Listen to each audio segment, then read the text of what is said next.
नाजरीन, मैं आज आपको बता रहा हूँ, कल भी मैंने एक इन्फॉर्मेशन आपको दी थी, आपको अच्छी नहीं लगी होगी इसलिए बहुत कम देखी गई, लेकिन मैं इन्फॉर्मेशन देने से पीछे नहीं हटूँगा।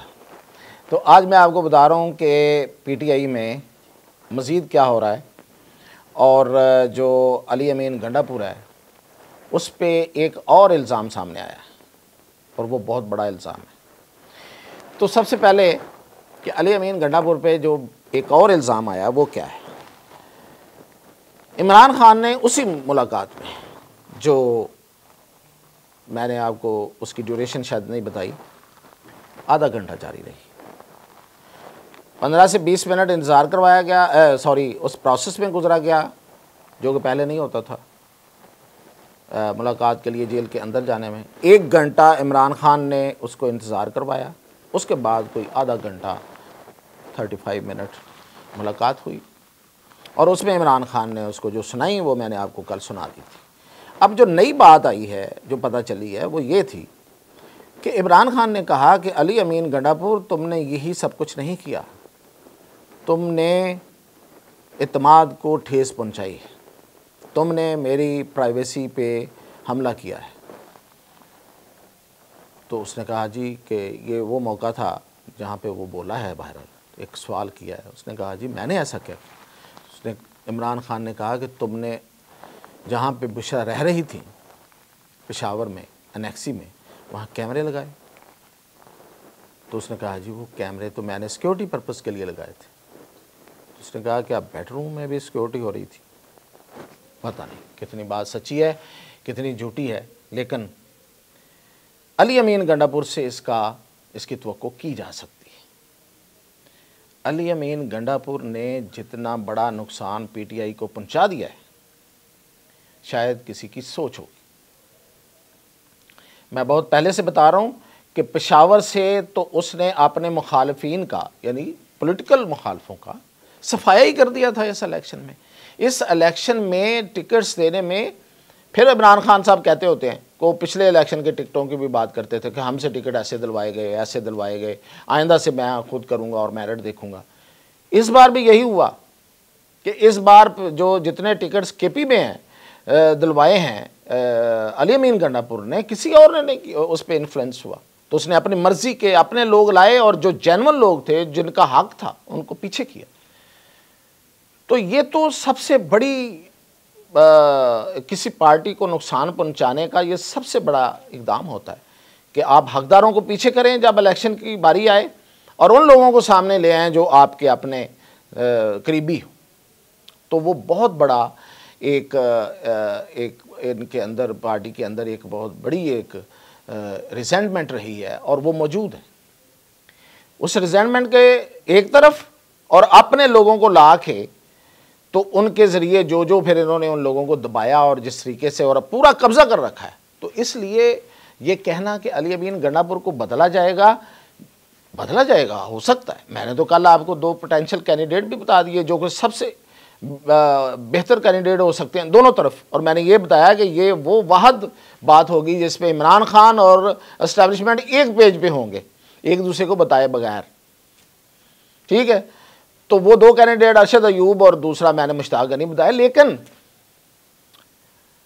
जो इसके बावजूद अली अमीन गंडापुर को हटाना मुश्किल होगा क्योंकि पार्टी को उसने जिस तरीके से काबू किया हुआ है, वो बेशक अब जुनैद अकबर आ गया उस पर से और हटा दिया गया उसको, लेकिन पार्टी के लोग तो उसकी हैं, एमपीएस भी उसी के हैं। और जिस तरह से उसने बहुत सी, मतलब ये कि हर तरह से उनको उसने अपने साथ लगाया हुआ है, मैं अब लफ्ज़ नहीं इस्तेमाल करना चाह रहा। तो अब ये जो सारी सिक्योरिटी थी सो कॉल्ड, उसके बकौल ये किसके कहने पे हो रही थी? अली अमीन गंडापुर कहाँ कॉम्प्रोमाइज़ था, सबको पता है। तो ये थे मामला जिनकी वजह से ये सारा हुआ है और ये एक बहुत बड़ा खलफशार है, ये कोई छोटा खलफशार नहीं है। पार्टी इमरान खान के किए बगैर जो कुछ होता रहता, सबको सब ने कहना था नहीं जी इमरान खान पे सब मुत्तफिक और मुत्तहिद है। लेकिन अब तो पता चल रहा है कि अगर इमरान खान की जो सबसे करीबी, जिस पे सबसे उन्हें ज़्यादा ट्रस्ट है, उनकी जो अहलिया है, उनके साथ अगर ये सब कुछ हो सकता है तो इमरान खान के साथ क्यों नहीं हो सकता? वो जो फैसल बॉर्डर है, इस हद तक इसका मतलब वो सच बोल रहा है। और दूसरी खबर ये है कि इमरान खान ने अली गौहर, बैरिस्टर अली गौहर से भी उनका दिल भर गया है। उनको भी फारिग करने का उन्होंने फैसला कर लिया। सोचा बहुत पहले से था।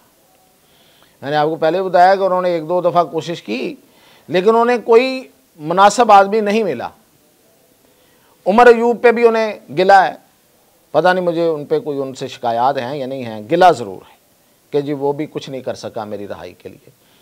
और असद कैसर के पे वो इत्मीनान नहीं करते। और फिर कौन हो सकता है? ये तो खैर अभी पता चलेगा कि बैरिस्टर अली गौहर की सीट के लिए कोई पंजाब से आता है या कुछ सिंध से आता है या केपी से ही आता है। वैसे ज़्यादा चांसेस तो ये हैं कि केपी से ही आएगा, क्योंकि वो किसी और पे ट्रस्ट ही नहीं कर रहे। और उसकी एक बड़ी सादा सी भी वजह है कि खैबर पख्तूनख्वा वो है जहाँ पे तहरीक इंसाफ मौजूद है।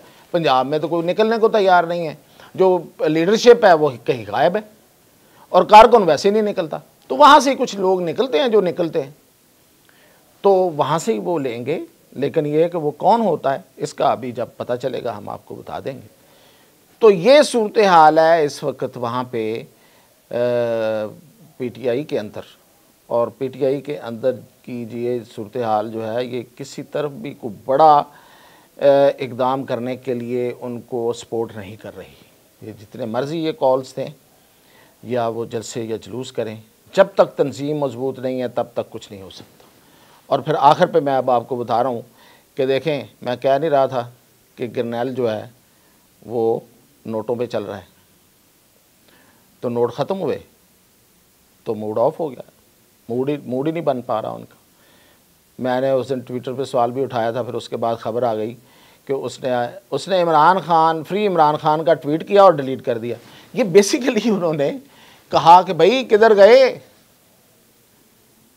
नोट दिखा, मेरा मूड बने। ये उनकी कॉल थी, ये करके उन्होंने डिलीट कर दिया। अब कोई नोट नहीं मिल रहे उसको। और दूसरा ये जो बंदा अगवाया हुआ है इधर जेंट्री बीच, उसने भी जो बताया है कि उसकी कहीं उससे बात हुई है या नहीं हुई है, लेकिन वो बता रहा है उसकी तरदीद तो अभी तक गरनैल की तरफ से नहीं आई कि गरनैल को गुमराह किया गया था।